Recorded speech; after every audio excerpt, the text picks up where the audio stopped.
ସତରେ ବହୁତ ଅଜବ। କାହା ପାଇଁ ସୁନାର ମହଲ ଥାଏ ତ କାହା ପାଇଁ ପଲାର ମହଲ ଥାଏ, କିନ୍ତୁ ସେ ଜୀବନ ଭିତରେ ଯେଉଁମାନେ ସଂଘର୍ଷ କରି ବଞ୍ଚିଥାନ୍ତି ସେ ଜୀବନରେ ମାନ କ'ଣ ଜାଣିଥାନ୍ତି। ଆଉ ଯେଉଁମାନେ ସଂଘର୍ଷ କରି ବଞ୍ଚିଛନ୍ତି ସେ ଖୁସି କ'ଣ ଆଉ ଦୁଃଖ କ'ଣ ସେ ଭଲ ଭାବରେ ଜାଣିଛନ୍ତି। ଆମେ ଆଜି ଏମିତି ଏକ ବ୍ୟକ୍ତି ପାଖରେ ପହଞ୍ଚିଥିଲୁ, ସେ ଯିଏକି ଆମ ଭଉଣୀ ପରି। ସେ ରୋଡ଼ ସାଇଡ଼ରେ ଗୁପଚୁପ୍ ଦୋକାନଟିଏ କରିଥିଲେ। ଆଜି ଆସି ତାଙ୍କ ପାଖରେ ଆମେ ମିଟ୍ କରିଥିଲୁ।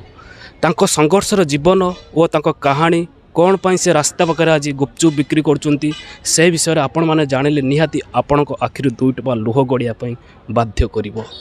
କାହିଁକିନା ବର୍ତ୍ତମାନ ଦୁନିଆରେ ଯେହେତୁ ସମସ୍ତେ ରାସ୍ତା ସାଇଡ଼ରେ ଜେଣ୍ଟସ୍ ମାନେ ଯେହେତୁ ଦୋକାନ କରୁଥିବା ପରିସ୍ଥିତିରେ ଲେଡ଼ିଜ୍ ଯିଏକି ଭଉଣୀ ପରି ହେବେ ସେ ଆସି ରୋଡ଼ ସାଇଡ଼ରେ ଗୁପଚୁପ୍ ବିକ୍ରି କରୁଛନ୍ତି। ନିଜ ଜୀବନରେ ସେ ଅପମାନ କି ଆଉ କିଛି ଜାଣିନାହାନ୍ତି, ସେ ଜାଣିଛନ୍ତି କର୍ମ ହିଁ ଭଗବାନ। ତେଣୁ କର୍ମକୁ ନେଇ ତାଙ୍କ ଜୀବନରେ କ'ଣ ସଂଘର୍ଷ କରି ସେ ଆଜି ରାସ୍ତା ପାଖରେ ଗୁପଚୁପ୍ ବିକ୍ରି କରୁଛନ୍ତି, ତାହା ବିଷୟରେ ମୁଁ ଆପଣଙ୍କ ପାଖରେ ଆଜି ଡିଟେଲ୍ସ ନେବା ପାଇଁ ଚାହୁଁଛି। ଏହି କାହାଣୀ ଦେଖିଲା ପରେ ଆପଣଙ୍କୁ ନିଶ୍ଚିତ କିଛି ପ୍ରେରଣା ମିଳିବ, ଯାହାଦ୍ୱାରା କି ଆପଣଙ୍କ ଲାଇଫ୍ରେ କିଛି କରିବା ପାଇଁ ଉଦ୍ଭାବନା ହେବ। ତେଣୁ ଆମେ ସେଇ ଭଉଣୀ ପାଖକୁ ଯିବା ଓ ତାଙ୍କ ବିଷୟରେ ଆମେ ବହୁତ କିଛି ଜାଣିବା ଏହି ଭିଡ଼ିଓରୁ। ଭଉଣୀ, ଆପଣଙ୍କ ନାଁଟା କହିବେ? ଗୀତାଞ୍ଜଳି ରଣା। ଗୀତାଞ୍ଜଳି ରଣା। କ'ଣ ପାଇଁ ମାନେ କେଉଁ ପରିସ୍ଥିତିକି ନେଇକି ବର୍ତ୍ତମାନ ରୋଡ଼ ସାଇଡ଼ରେ ଆସି ଗୁପଚୁପ୍ ବିକ୍ରି କରୁଛନ୍ତି, ଯାହାଦ୍ୱାରା କି ବର୍ତ୍ତମାନ ଦେଖିପାରୁଥିବା ସମସ୍ତେ କମ୍ପିଟିସନ୍ ମାର୍କେଟ, ତାହା ଭିତରେ ବି ଆପଣ ନିଜକୁ ହାର ମାନିନାହାନ୍ତି ଓ ନିଜକୁ ହାରକୁ ବି ବା ନିଜର ୱିକ୍ ପଏଣ୍ଟକୁ ନ ନେଇ ଆଜି ରୋଡ଼ ପାଖରେ ଏମିତି ଦୋକାନ କରିଛନ୍ତି। ଯେଉଁମାନେ ଆସୁଛନ୍ତି ଆପଣମାନଙ୍କୁ କିଛି ଅପମାନିତ ହେଉଛି କି ନା ସେମାନଙ୍କୁ ଫ୍ରେଣ୍ଡଲି ଭାବରେ ପ୍ରୋଭାଇଡ଼ କରୁଛନ୍ତି? ମୁଁ ସେମାନଙ୍କୁ ସବୁ ଫ୍ରେଣ୍ଡ ଭାବରେ ଭାବେ। ଆଉ ମୁଁ ଆଜି ରାସ୍ତା କଡ଼କୁ ଆସି ମୋ ପିଲାଙ୍କ ପାଇଁ, ସ୍ୱାମୀ ଯେହେତୁ ଗୋଟେ ପୁଅ, ସିଏ ଘର ଚଳିବା ପାଇଁ ଆମର ଅସୁବିଧା ହେଉଥିଲା, ସେଥିପାଇଁ ମୁଁ ଆସିନି। ପିଲାଙ୍କ ଛୁଆ ଆମର ଦୁଇଟି ଝିଅ ଗୋଟେ ପୁଅ, ଆଉ ଝିଅଟି ମୋର 10th କ୍ଲାସ୍ରେ ପଢ଼ୁଛି, ସାନ ଝିଅଟି 6ରେ ପଢ଼ୁଛି। ଆଉ ସେମାନଙ୍କ ପଢ଼ାପତି ଅସୁବିଧା ହେବାରୁ ମୁଁ ଆଜି ରାସ୍ତା ପାଖକୁ ଆସିଛି। ସ୍ୱାମୀ ଯେଉଁ ପଇସା ଆଣୁଛନ୍ତି ସେ ତାର ମାନେ ପରିବାରର ଗୁଜୁରାଣ ମେଣ୍ଟୁନି, ସେଥିପାଇଁ ମୁଁ ଆଜି ରାସ୍ତା କଡ଼କୁ ଆସିଛି। ବେପାର କରି ନିଜେ ପରିଶ୍ରମ କରି ନିଜ ଛୁଆକୁ ମଣିଷ କରିବା ପାଇଁ ମୁଁ ଆଜି ରାସ୍ତା ପାଖକୁ ଆସିଛି। ଦିଦି କହିବାର ମାନେ କର୍ମ ହିଁ ଭଗବାନ। ସେ କର୍ମକୁ କେବେ ବି ନିନ୍ଦା କରିନାହାନ୍ତି ଓ କର୍ମକୁ କେବେ ଛୋଟ କି ବଡ଼ ଦେଖିନାହାନ୍ତି। ଯେହେତୁ ତାଙ୍କର ବାପା ତାଙ୍କ ଘର ଚଳାଉଛନ୍ତି ଓ ସିଏ ହେଉଛି ମା ମାନେ ମା'ର ମାଟି ଆର ଆକାଶ। ପିଲାମାନଙ୍କୁ କେମିତି ବଡ଼ କରିବା ପାଇଁ ହେବ ସେ ମା'କୁ ହିଁ ଜଣା। ଯେହେତୁ କର୍ମ କରିବା ପାଇଁ ପଡ଼ିବ, ସେ କିଛି ବି ଛୋଟ ଓ ବଡ଼ କରିନାହାନ୍ତି। ସେ ରୋଡ଼ ସାଇଡ଼ରେ ଆସିକି ବିକ୍ରି କରୁଛନ୍ତି ଗୁପଚୁପ୍। ଏହା ମାନେ ନୁହେଁ ଯେ ସେ ପରିସ୍ଥିତିରେ ପଡ଼ିଛନ୍ତି, ମୁଁ ମାନୁଛି ସତ, କିନ୍ତୁ ଏହା ସଂଘର୍ଷ ଜୀବନର ଯେଉଁମାନେ ସଂଘର୍ଷ କରିନାହାନ୍ତି ସେମାନେ ସୁଖର ମହତ୍ତ୍ୱ କ'ଣ ଜାଣିନାହାନ୍ତି। ତେଣୁ ବୁଝିବା ଆଉ ଟିକେ ଭଲସେ ସଂଘର୍ଷ ଜୀବନ କେମିତିକା ଦିଦିଙ୍କର ଚାଲୁଛି। ଦିଦି, ବର୍ତ୍ତମାନ ତ କହିବାର ଅର୍ଥ ଏଇଟା କେତେ ପର୍ଯ୍ୟନ୍ତ ଖୋଲୁଛନ୍ତି ଦୋକାନ?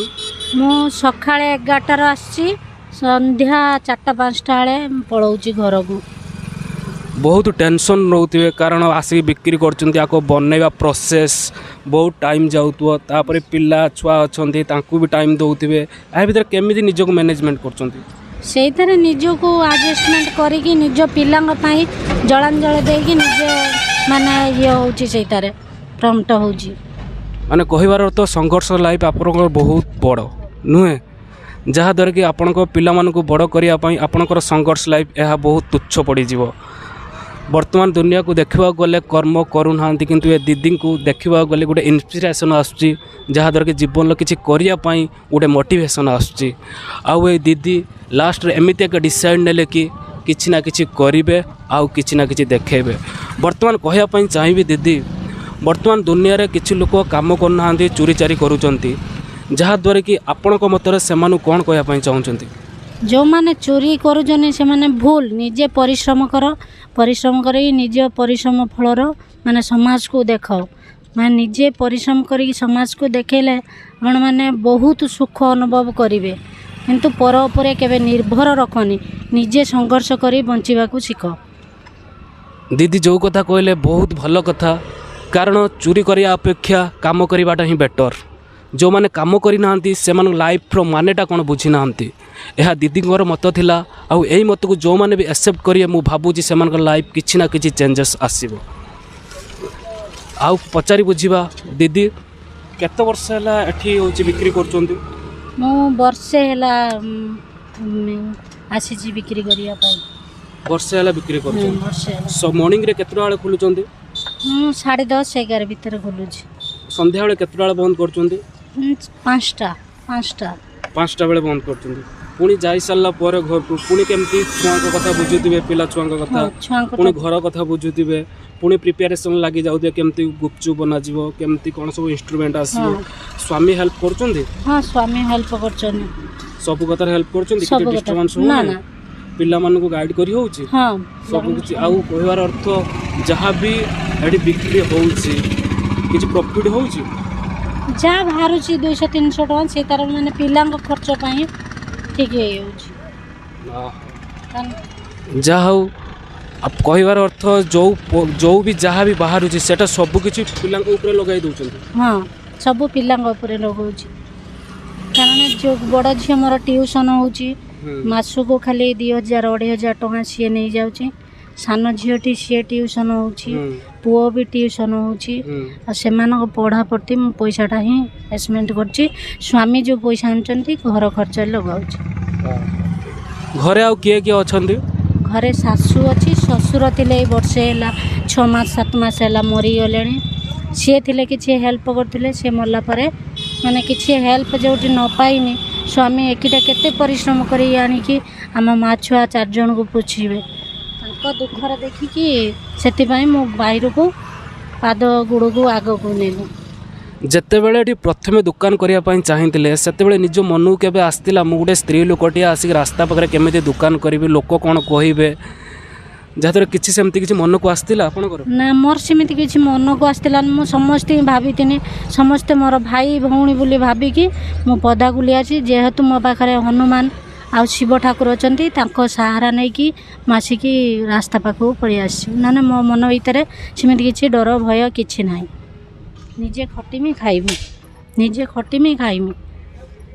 दीदी जो कथाटी कहले सतरे मन को छुई जीव कारण से केबे भी भावी ना छोट कौन आ बड़ कौन लाइफ रे से जानी संघर्ष ही जीवन संघर्ष जो माने करिसेंती सफलतार पाद से माने ही छुईंचंती। जेतेबेले दीदी रास्ता पाखक आसिले गुपचुप बिक्री करने से मनर टिके भी भावना रखी नथिले कि लोक कौन कहे तेणु मुझे लास्ट दीदी पचारि बर्तमान आपण बिक्री करचंती आपण आउ को स्त्री लोक माने कि जो माने अच्छे अनएम्प्लॉयड जो माने काम करूना से किसी आप सजेसन देवे कि जो माने हाउस वाइफ अच्छा घर उपर डिपेंड करुँच चाकरी एका करना से किसी हूँ उदाहरण देवे कि जहाँद्वारा कि आपड़ जमी आसिक कि ना छोट बिजनेस करुँच गुजराण मेटाइवा सहित आपण घर गुजराण मेटाऊँ जहाँद्वारा कि आपण डिपेंड कर पिलांकर भविष्य सेमती आपड़ किसी सजेसन देवे कि पिला आपड़ किसी सजेसन देवे कि अन्य जो माने स्त्री लोक अच्छा से माने भी किसी ना किसी करूँ लाइफ रे? मु से भौणी मानू कहूँ केबे कापर डिपेंड करनी आम पाखरे शक्ति अच्छी बल अच्छी आमे चाहिए सब किछि करि परिबा केबे डरंतुनी बाहर को पदा को बाहर की संघर्ष करंतु जीवनटा ही संघर्ष जीवन। ये थिला संघर्षमय एक भौणीर कहानी तेणु जो माने भी ये हूँ स्थान पाखर छक जो भाई भौणी माने कि जो फैमिली माने आसिके भौणी पाखरु खाई पारिबे निजर भौणी भाभी कारण तांकर संघर्षर जीवन बहुत नियारा वो से केबे भी कर्म को छोट भावी नहांती सेतिपई से गोटे वर्ष तले आसिके एठी बिक्री करूछंती। लाइफ रे आंक पाखरु बहुत मोटिवेशन शिखिबार अछि आम मानकु कारण वर्तमान युव समाज निजको चोरी डकायत रे इन्वॉल्व रहउछंती किंतु एई भौणी मानक ठारु किछि शिखंतु वो से जमीती भी छोट बिजनेस स्टार्ट करिसेंती आपण माने मध्य करंतु जहाँद्वारा कि ये हूँ आपणकर इन्स्पिरेसन और आपणकर मोटिवेशन। दीदी पाखरु कहानी शुणी मत तो बहुत आश्चर्य लगिला वो आपण को मध्य निश्चित लगिबो तेणु बर्तमान दीदी केमी प्रोवाइड करुँच गुपचुप गोटे पिलाटी आसी पाखु आम रिव्यू नवा जहाद्वारा कि केमी टेस्टी लगुच केमी दीदी प्रोवाइड कर पचार